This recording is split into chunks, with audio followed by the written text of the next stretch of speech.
اسی طرح حدیث شریف میں آتا ہے جب حضرت بلال رضی اللہ تعالیٰ عنہ اذان دیتے تھے نا تو اذان جب کہتے اشہد ان لا الہ الا اللہ اشہد ان محمد رسول اللہ، جب اشہد ان محمد رسول اللہ کہتے تو رسول اللہ کی طرف چہرہ پھیر کر دیکھتے آمنہ کے لال کا مکھڑا نظر آتا اور تسلی دل کو ہو جاتی۔ جب نبی علیہ الصلوۃ والسلام دنیا سے چلے گئے بلال نے اذان دینا بند کر دی۔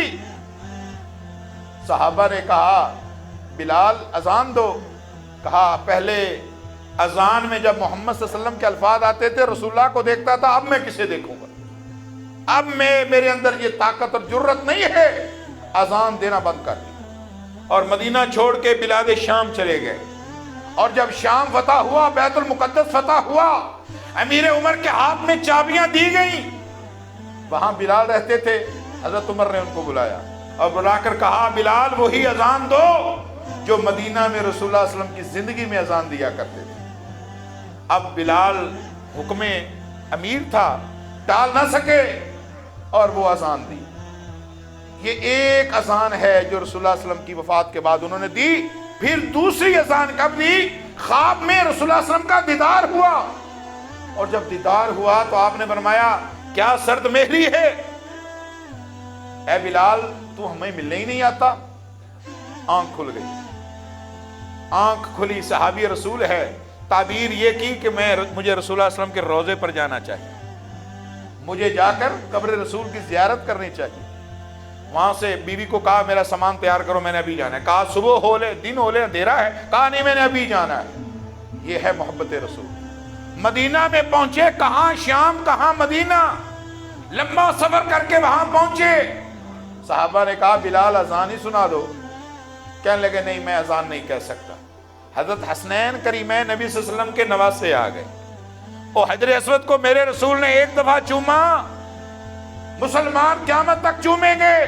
حسنین کو میرا پیغمبر ہر روز سینکڑوں مرتبہ چومتا تھا، ہر روز سینکڑوں مرتبہ، حتیٰ کہ میرے رسول نے کہا انہما ریحانتان من الدنیا، یہ میرے دنیا کے دو پھول ہیں، اشمہما، میں ان دونوں کو سونگتا ہوں۔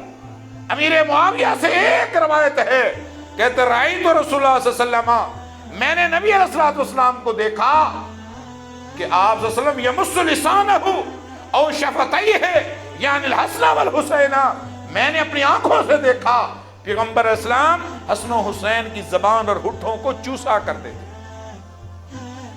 پھر میں آگے جو اپنا ترجمہ کرتا ہوں وہ یہ ہے کہ جب رسول اللہ فرمایا کہ یہ میرے دو پھول ہیں میں ان کو سونگتا ہوں، تو اس کا مطلب ہے رسول اللہ خوشبو حسنین سے لیتے تھے، حسنین سے لیتے تھے۔ اور علماء نے یہ بھی لکھا ہے، آپ کو ایک اور بات کہہ دوں، اللہ نے ذہن میں ڈال دی، یہ جو گلاب کا پھول ہے نا، ایک امام صاحب تھے، میرا ذہن سے ابھی سکپ ہو گیا، وہ گلاب کے پھول لگاتے پودے اور اس کے ہر روز بڑا ہونے کا لوگوں سے پوچھتے، ہر روز۔ کسی نے کہا حضرت آپ ہر روز پوچھتے ہیں، کیا بات ہے؟ کہا سب سے زیادہ قریب ترین گلاب کی خوشبو ہے، ایسی خوشبو محمد رسول اللہ صلی اللہ علیہ وسلم سے آتی تھی، لہذا مجھے اس پودے سے بھی پیار ہے۔ اللہ اکبر، یہ محبت رسول ہے۔ میرے بھائیوں رسول کی محبت کے ساتھ زندہ رہنے کی کوشش کریں۔ اللہ اکبر۔ تو جب حسنین کریمین آئے تو انہوں نے کہا چچا بلال اذان کہہ دو۔ اب رسول اللہ کے شہزادوں کی سفارش تھی، حضرت بلال رہ نہ سکے، بس اذان اللہ اکبر کہا، مسجد میں صحابہ رونا شروع کر دیا، اور گھروں میں جب آواز پہنچی خواتین نے سنی کہ یہ آواز وہی آواز ہے بلال کی جو وہ رسول اللہ صلی اللہ علیہ وسلم کے دور میں دیا کرتے تھے۔ عورتیں وہاں گھروں سے بھاگ کر مسجد کے باہر جمع ہو گئی، باہر عورتیں رو رہی ہیں، اندر صحابہ رو رہے ہیں۔ اور اسی دوران جب اذان ختم ہوئی تو ایک چھوٹے بچے نے کہا اپنی ماں سے، اماں چچا بلال تو واپس آ گئے ہیں، بتاؤ رسول اللہ نے کب واپس آنا؟ وہ منظر اور عجیب ہو گیا، لوگ چیخیں مار مار کے رونے لگے، مگر یہ اللہ کا نظام ہے، جو دنیا سے چلا گیا واپس نہیں آئے گا۔